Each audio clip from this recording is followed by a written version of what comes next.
Previously on Funny Science Fiction. There was that day right behind Bill. I'm going to try to find the seam between Real Hair Begins and where that fabulous piece he's wearing starts. Hello, my name is Jed Brophy, and you're listening to the Funny Science Fiction Podcast. The podcast that reminds you, don't blink, don't forget, don't breathe, don't think, and to just call the doctor. Today's guest has been in all 6 of the Lord of the Rings themed movies, so both the Hobbit movies and trilogy and the Lord of the Rings trilogy. You may know him best as his character Nori, the kleptomaniac dwarf, but you may also know him from King Kong, District 9, the Shannara Chronicles, among other things that he has been participating in. So glad to have you here, Jed. Thank you. It's my pleasure to be on your show. I've heard so much about it, mostly good. Well, that's good. Wow, it's getting all the way to New Zealand. That's scary. Okay. Yeah. We mentioned some of the in that little introduction. We mentioned some of the things that you've been a part of. Now, a couple of these universes that you've been part of, the Lord of the Rings universe, the King Kong storyline, are pretty big storylines, and you know they have a lot of lore around them and a lot of history and large fan bases. Perhaps you could share with us what it was like for you to step into such a high-profile movie roles with an extremely popular and varied universes. Well, I grew up on a sheep farm in this country, and I read a lot of books, Lord of the Rings and The Hobbit being 2 of them. And I'd seen an early version of King Kong, obviously, at the movies myself.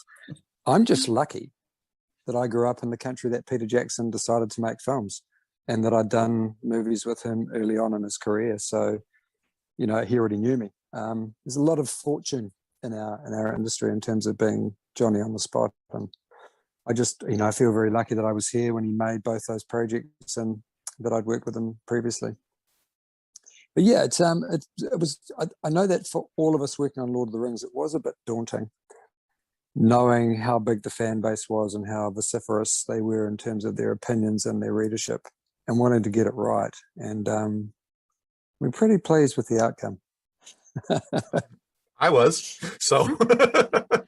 Yeah, definitely. They are my top favorite movies. Yeah. I remember when the extended versions came out, and the originals were already kind of long, and then the extended versions came out. My wife was like, "You're going to watch those?" I'm like, "You bet your sweet bottom dollar I am." I couldn't watch them fast enough. I will sit here even though my butt is numb, and I will continue watching them. Exactly. So, as you've mentioned, there's almost always a difference between the books and the film. How did you feel about the changing of the last movie of The Hobbit, kind of shifting away from Tolkien's original vision? Yeah, I have to be careful what I say because I'm very proud of the work that we did, but it did feel like the dwarves busted out of, Erebor, and then most of us kind of took a seat and had a cup of tea while Thorin and Philly and Killy and Dwalin and Balin did all the fighting. But we sort of just ran out of time, I think. I think Pete always imagined that we might come back and like with Lord of the Rings, maybe be able to pick up some of that stuff. But we're trying to cram too much in there at the end. Maybe that is. I'm not really sure of why that was. But yeah, I'm a purist like a lot of people. I would have preferred myself if it had kind of just been 13 dwarves and a wizard and a hobbit bumbling their way through Middle Earth trying to get to a place, and then having a bit of a fight at the end of it. But it became a whole other thing. Yeah. No, that's okay. I think it's one thing to be a fan. It's another thing to be a part of that universe, and I think that allows you to have opinions on both sides. You know, you're in a unique position that most fans don't get to be part of.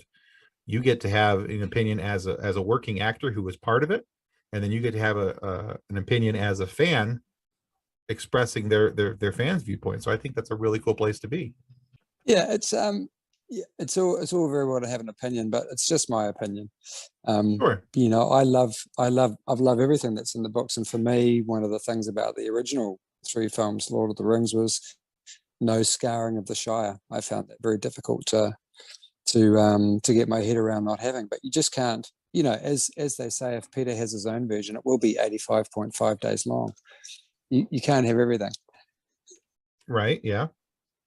Yeah. Not that there's anything wrong with that. We should have a version that is 85.5 days long to watch. That would be great. And those of us that love the films, we would happily do it. I would do it.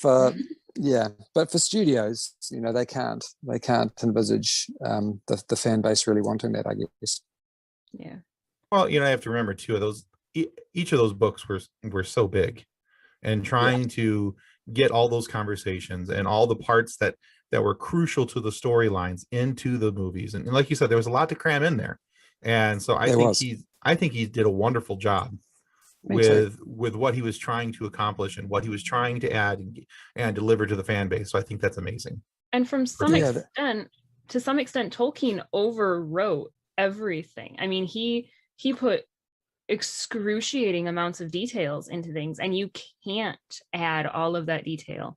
And I mean, even when they pulled from the Silmarillion, it's impossible to get all of his details. He wrote an entire language. He created an entire world. Things are going to have to give. Yeah, it wasn't just that he wouldn't tell you that something was blue. He would tell you what shade of blue, what angle the sun was at when he found out it was blue. All these different things. So there was a lot to pull from. It was. It does amazing things for your imagination, that kind of writing. It means that when you've got a picture in your head, you're really creating a very vivid landscape. What I think that Peter did really well was he and Andrew Lesnie, the cinematographer especially, was put those colours and that look on the screen in a way that actually satisfied the majority of people. Mm-hmm. Yeah. Yeah. So you've said that obviously you worked with Peter Jackson a lot on the 6 Lord of the Rings and Hobbit movies, and at least 7 movies with Peter Jackson. Yeah. If King not Kong, more. I mean, at least. I'm sure there's more.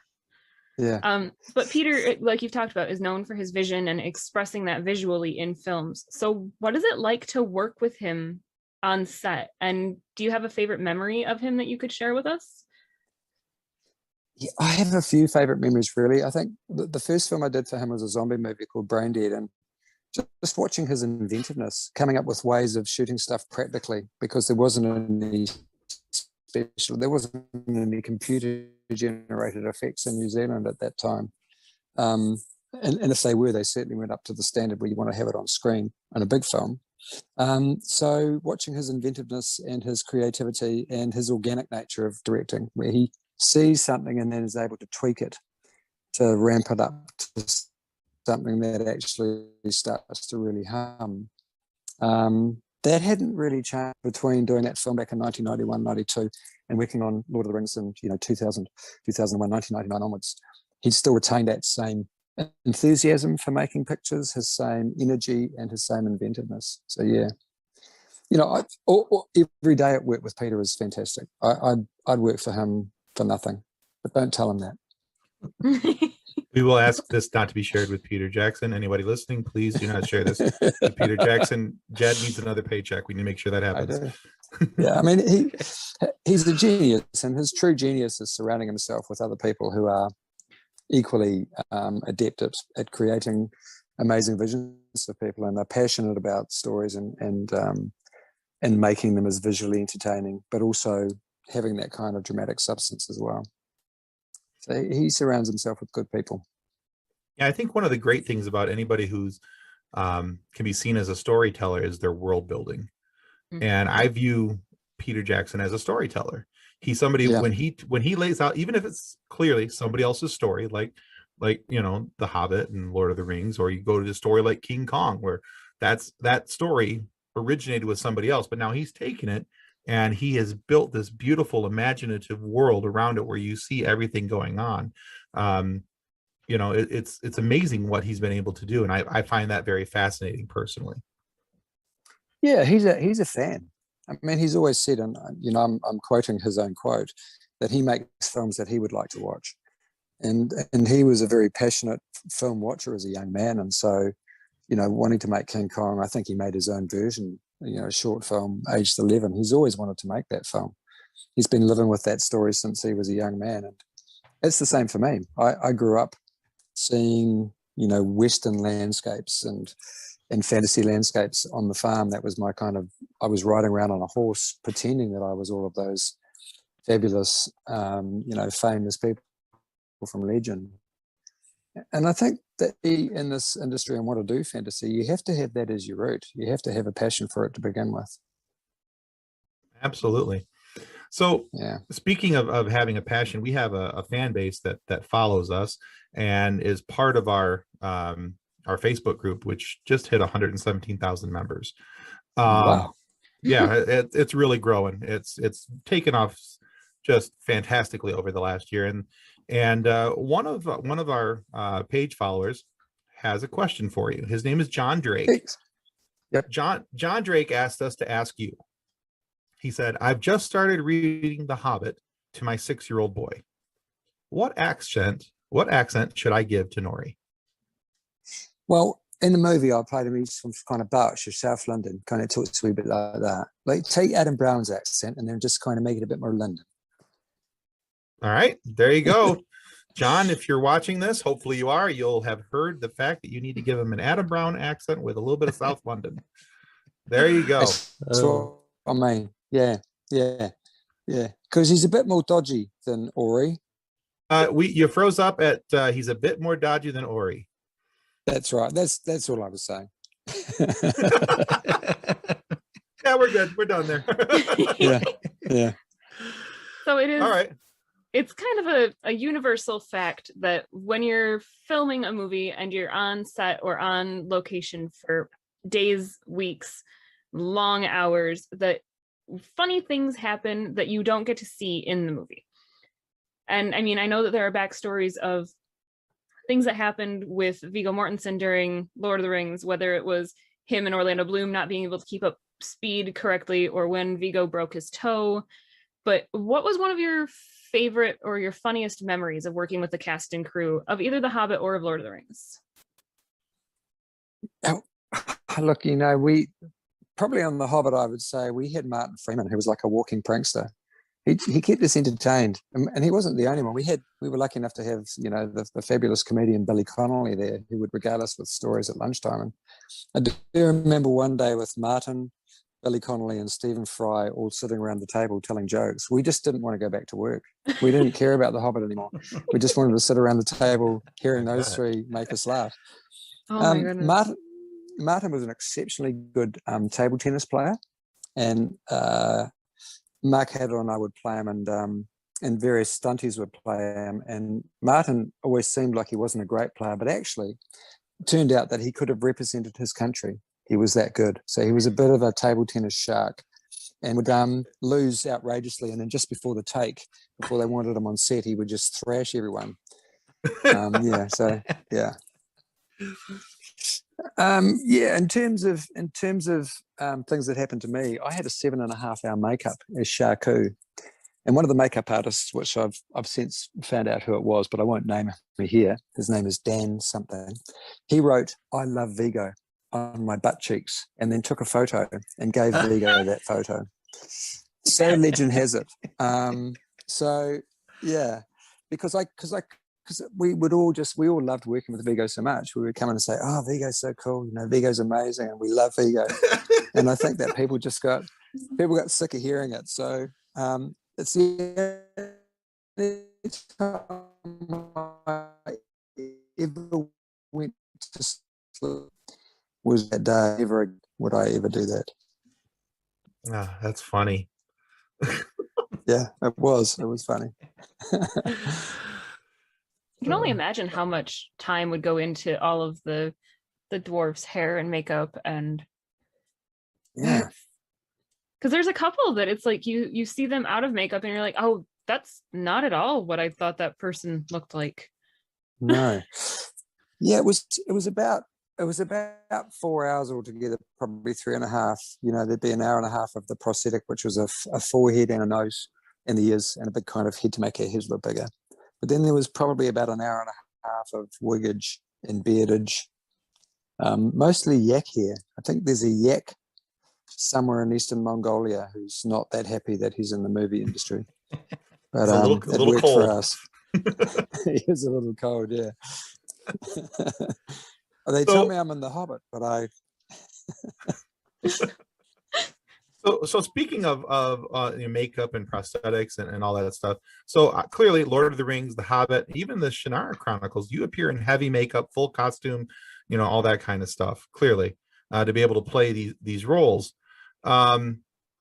But Yeah. some actors have difficulty with doing that, whether it's they break out, there's skin issues, other things along those lines. But you seem to, I'm going to assume that you enjoy playing those types of roles for getting into the deep dive of the characters, or is it just, hey, this is the job and this is what I'm going to do? It started out as that. I when they said they were casting Lord of the Rings, I imagined myself as Aragorn or Faramir or someone fabulous like that. But I'd already done prosthetics in both Brain Dead and Heavenly Creatures, and I know that Weta Workshop, Richard Taylor especially, and Peter, were looking for people that could come through the prosthetic and actually create a character that was three-dimensional and interesting. And so there was a couple of go-to people, myself and Stephen Ure, who'd done it before. And it is hard to say to people, no, I don't want to do prosthetics anymore, because it is a challenge and I do enjoy it. But you have to tell people that you're in it. People don't recognize you in the street. And I think that's the key. I quite like my anonymity. And I quite like the fact that I don't necessarily get overexposed or that well known. I live in a small community, and I like being able to walk around and just be normal. And it is a challenge. I did the 5-hour makeup. It's not great. Getting up at 2 a.m. isn't the most fun. But to be able to bring something that is that heavily made up and have that kind of subtlety that you can bring to it, it is a real challenge. And I'm up for the challenge. I do a lot of acting where I'm not in prosthetics as well. But those are the big ones, those are the ones that people know. Right. Yeah. So you played quite a few characters in the Lord of the Rings, from a Rohirrim writer. Rohirrim. You played one of the elves, Snaga, Sharku, and an inspection orc, and one of the Nazgul. And then in The Hobbit, you played Nori. So which one was your favorite to play, or which? It's tricky, eh? I love them all. I think probably Nori, because I got to be part of the company. That was special, being part of the group of dwarves that is named in the book, who got to go on the journey. That's a hard thing to beat. When you grow up reading something that is one of your favorite books, and then you get to be one of those characters. That's the gift. That's the gift that the actor is looking for, I think. I'm sure that the characters from Harry Potter kind of feel the same. When you're playing those central characters, even if it's a small part, the fact that you're actually one of the people who goes on that journey and gets to have that camaraderie with people, that stays with you. I mean, all of us that play the dwarves, we still stay in touch. We stay in touch with Ian, and we stay in touch with Martin as much as we can. Those friendships are lifelong. And I think it is a job, being an actor. You want it to be enjoyable. I enjoyed all of the parts in Lord of the Rings equally. I think the hardest job was being a Nazgul. It was 7 layers of cloth that we wore with a big prosthetic hump, and we shot in the summer. It was very hot with that layers of black. And we were galloping at full speed with very little vision. So it was very dangerous, very exciting, but also quite a difficult gig. Sounds like couldn't see. It does sound like quite the challenge. Yeah. The horses did an amazing job. I bought one of the Rohan horses at the end of filming, and he's 24 now. He's one of the last remaining Rohirrim horses. They were such characters, and they don't get talked about that much, but they really are the heroes of the films. They didn't get to go to catering with us. They didn't get drivers. They didn't have people doing their own makeup. They kind of looked after themselves, but they were brilliant characters in the films. What was the name of your horse? His name is Seb, and his racing name is Frodo, funnily enough. In between principal photography and reshoots, guy Carl Taylor, who rode him on set before I bought him, he raced him as Frodo. That's awesome. That's Awesome. But unless he was chasing orcs, he didn't go very fast. I'm so glad to know that he gets a happy life after filming too. To know that he's yours. That's so exciting. Yeah. That's cool. Yeah, the paddock where we shot the Mummakills, we shot a whole lot of reshoots in QE2 Park, and we shot the Mummakills getting shot and coming down there, the big elephants. He still in that paddock. So he's living in one of the paddocks that we shot the film in, which I think is also cool. Yeah, it is. That is neat. Awesome. Yeah. So obviously Tolkien's writing is near and dear to your heart. It But is. Is there something else, sci-fi, book, podcast, movie, or franchise that's your favorite? And it's okay if you say this podcast is your favorite. We're totally fine with that. Yeah. There's this podcast called the Funny Sci-Fi Fantasy Podcast. I'm pretty sure I've got that wrong now that I've said it for a second time.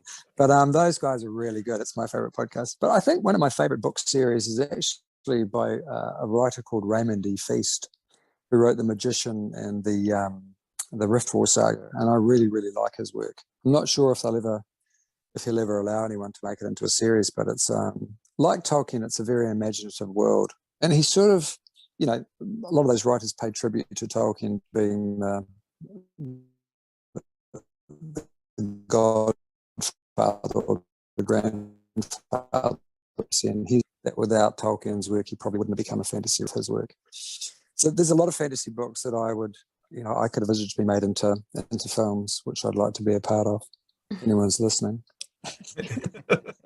There you go. Excellent. So oftentimes the funny of things, because we have a Facebook group called the Funny Science Fiction, and it's basically filled with just memes for days, and the funny usually comes from a mix between this universe and this universe, or a cross between two elements. If you were to play Nori in another nerdiverse, which universe would you like to see Nori played in? I think he'd be a wonderful addition to the X-Men. That hair, if that hair was sharpened, he could do a lot of damage, and dwarves are small, one of those, like Wolverine could probably carry Nori under his arm and literally launch him towards the enemy. And he's a thief, he could probably break into places and do a bit of breaking into some places that they need to get into. I know Ant-Man's pretty good as a thief too, but I think Nori would give him a run for his money. There you go. Use his hair to pick locks. Use his hair to pick locks. Use his good looks to hoodwink people. Yeah, he'd be really useful because dwarves are vicious. Right. You've got the Beast. You've got Wolverine. You've got two characters with really cool hair. Why not a third? Totally. Things are better in threes. Yeah, that's what I hear. Things are better in threes. So, all right. So, Jed, we've come to a portion of our show where we like to play a little bit of a quiz, a little bit of a game show with our guests, and we're hoping that you'll play along with us.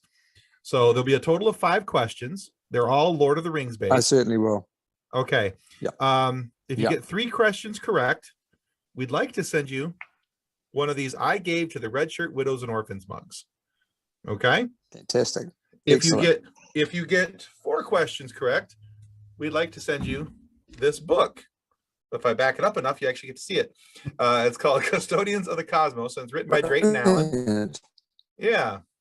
It's about it's about a young man who wanted to join Starfleet and the Star Trek universe, but didn't quite make it, so he joined as a custodian, and he now boldly cleans up after those who boldly just went. And so there's a whole story. I like that. So that's if you get 4 correct, we'll send you the mug and the book. However, there has to be some kind of consequence if there's a chance for you to get good things. We like to call it a fun sequence. If you don't get at least 3 questions correct, we'd like to take your picture and make a meme out of you and throw it onto our Facebook group. Would that be okay if we get to that point? Absolutely.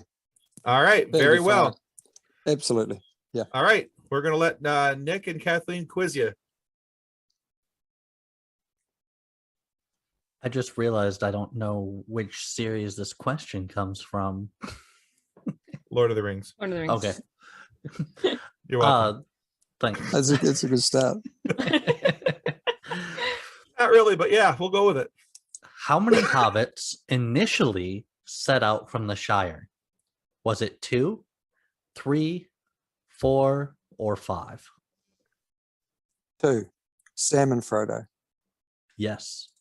Very good. Question 2. Who rides ahead with Frodo to Rivendell after he is stabbed with a sword at Weathertop? Is it Arwen, Aragorn, Éowyn, or Gandalf? It's Arwen, mother of Eldarion, played by my son. Oh, really? Yeah. Excellent. Yeah. I know that. That's cool. That's Interesting. a little bit of nerd knowledge we did not have before today.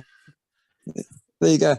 Were There you you one of go. the Were you one of the Nazgul chasing him down? I was. Yeah. Oh, that's cool. The deal was if we touched the white horse, we got a dozen of beer. So we really try to touch the horse, not get Frodo. But don't tell anyone that. Beers are always important. I get you. That's right. Especially Beer. in Middle Earth. There you go. All right, 2 for 2. What is the name of the volcano that the ring is thrown into? Is it Osgiliath? Osgiliath.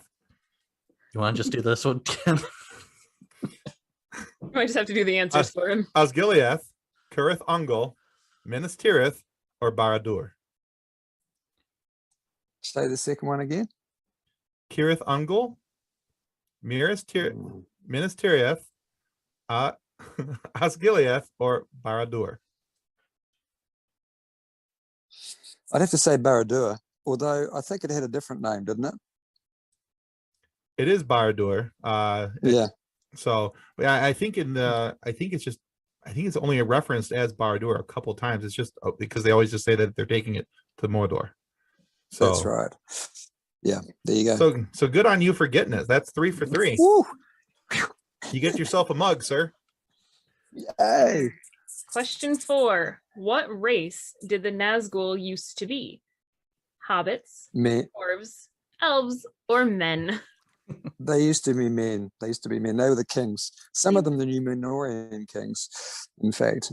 So yeah, they were the kings of men, and then they were subverted by the rings that they were given, made by Celebrimbor, and controlled by the One Ring that the Maya turned evil person Sauron. There you go. Had. Well, you're 4 for 4, so that means we send you both of these. There we go. Fantastic. The Lord of the Rings nerdery is strong with him. I love it. All right, so this one, so the 5th question is just like, as we like to call it, just for funsies. Go ahead, Nick. How many Nazgul are there? 7, 8, 10, or 9? There are 9. Although in the film there were 14 of us playing 9, but yeah, there were 9. Yeah. They called the 9 in the film, actually. Yes, they are. The Nazgul, the Black Riders, the 9. Yeah, I actually played one of the Nazgul on a Fell Beast as well, when the Fell Beast is looking for Frodo, Sam, and Gollum going through the dead marshes. The first time you see the big Fell Beast with the Nazgul on, that's actually me. Ooh. Yeah. Oh, that's awesome. cool. Yeah, I More ride nerd flying. More nerd knowledge we did not have before snakes today. too. I like Yeah, this. nerd knowledge. We like nerd knowledge. Yeah. It's My fun. mother-in-law cannot watch the fell beasts. They scare her so much. She looks away every time. Like she hears the shriek even, and she's like, "No, I'm done." All right, There's a bit sir. of nerd knowledge. Yeah, go for You it. might not have noticed that the shrieking voices are all done by Fran Walsh. Really? Yeah, yeah. The Nazgul were voiced by her. I did not. That's cool. That is Yeah. cool. Yeah. You're 3 for 3 on the nerd knowledge here today, Jed. This is much appreciated. I was really hoping you were You're a big welcome. fan. And you went 5 for 5 on the questions, 3 for 3 on the nerd knowledge. You're racking them up over here today, sir. I'm knocking it out of the park. Yes, you are. Yes, you are. Well, Jed, thank you so much for being on the show today. Where can people go to find out more about all your previous acting work and what you're working on now? I don't really. I guess I when I'm working on something, I post on Twitter at Brophy Jed, and I've got an Instagram account, Jedi Brophy. IMDb, you can always look up that and see what work I've done and what work's coming up. But yeah, I must get on to, I have a website, but I haven't really done anything with it, but I must get onto that. I'm just a bit slack, as most Kiwis are, at promoting ourselves. But certainly I'm actually flying away today to shoot a trailer for a film. It's made by the same director as a movie called Blue Moon that I did with Mark Hadlow in 2018, which you can get on Vimeo on demand, iTunes or Amazon Prime. Blue Moon it is. And it's a little film that we made back in 2018 after we'd worked on The Hobbit together. We decided we'd like to do a movie, and a guy called Steph Harris, who's a writer, wrote a great script, which we did. So it's a little two-hander that you can have a look at. And then today I go down to start work on the follow-up to that. Nice. It's called Swan Song. Yeah. Okay. We shoot that in November. But Awesome. we're going down this weekend to shoot a little trailer for it. Nice. It's really cool. Yeah. We're gonna make sure that we have all of those, your Twitter, your Instagram, everything linked in our description so that people can find you and find all of the other things that you've done so they can enjoy the work that you've put into all of these wonderful pieces. Thank you very much. No, absolutely. And so we just want to remind everybody who's watching that subscribing is the single most important thing you can do to help us get more amazing guests like Jed Brophy here today, who is clearly distributing the greatest nerd knowledge of all time, and give you funny moments to listen to. So please subscribe. It's going to help more than you're ever going to know. And go check out Jed's work, not just on The Hobbit and Lord of the Rings, which, you know, clearly we don't care if you do, because that's really good stuff. And we're thrilled that he was able to do that and share some of that nerd knowledge with us today. But go check out Blue Moon and some of the other stuff that he's got coming up as well. And then also we wanted to remind you that if you're not happy with the content of our videos, all you have to do is submit in single form, of course, to Gandalf the Grey or white, because really it depends on when you're submitting, before or after Labor Day. You know, there's that whole don't wear white thing. Either way, Gandalf will force the object of your complaint to fly on the firework dragons made for the Hobbit Festival. It'll be fun for somebody. Thanks again, Jed. You're welcome. Bye, everyone, You're and welcome. thanks for watching. Thank you very much, guys. Our show is brought to you by our charity sponsor, the Red Shirt Widows and Orphans Fund, which supports the Wish Upon a Teen Foundation that helps out sick kids when they need it most. And just imagine the comfort you'll give Red Shirt crewman number 23. He'll know that when he puts on the red shirt and 16 minutes into the siege of Helm's Deep, that he didn't leave his family destitute and without hope, because the Red Shirt Widows and Orphans Fund has his back and his axe. On behalf of the rest of the hosts of Funny Science Fiction, we'd like to thank you for listening to this episode. If you'd like to be a guest on one of our future episodes, please contact us by means of our Facebook group, Funny Science Fiction. You can find us on Twitter or Instagram using the handle @FunnySci-Fi, or you can go to DraytonAllen.com and click the Contact Me link at the bottom of the page. Thanks again. Hope you enjoyed the episode.